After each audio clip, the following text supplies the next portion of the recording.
What if I told you that Zeus, Odin, and Thor and the gods of ancient myths weren't fairy tales at all, but real beings the Bible in fact warns us about? That the oldest myths preserve memories of giants before the flood, and that after Babel these same powers return to rule nations like Greece, Egypt, and Babylon.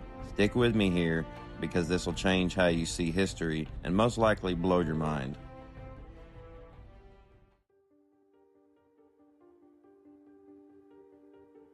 Genesis 6 tells us that the sons of God came down and took human wives, then produced the Nephilim.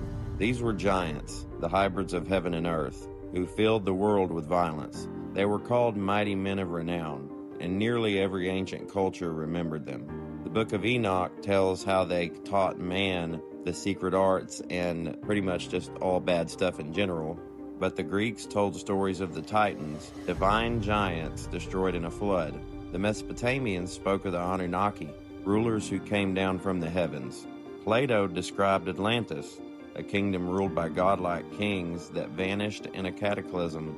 These weren't just stories, y'all. They were distorted memories of the pre-flood world that the Bible describes. But Genesis 6:4 adds a line most people overlook. The Nephilim were on the earth in those days, and also afterward, when the sons of God came into the daughters of man, and they bore children to them.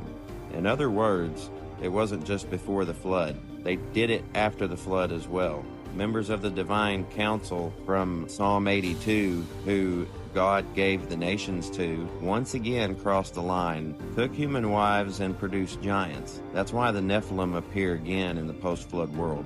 Israel ran into them in Canaan, the Anakim and the Rephaim.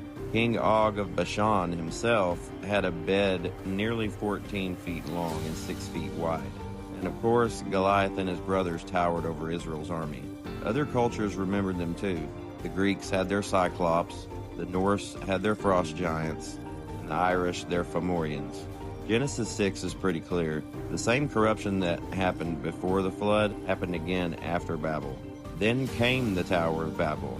Humanity united in rebellion against God, trying to build a name for themselves, but a tower that reached the heavens. God came down, confused their languages, and scattered them. But Deuteronomy 32:8-9 in the oldest manuscripts reveals another piece.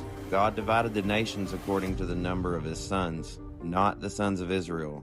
That means every nation was allotted under the authority of a divine being from his heavenly council. Yahweh kept Israel for himself, but the other nations were handed over to lesser rulers. This is why right after Babel, the world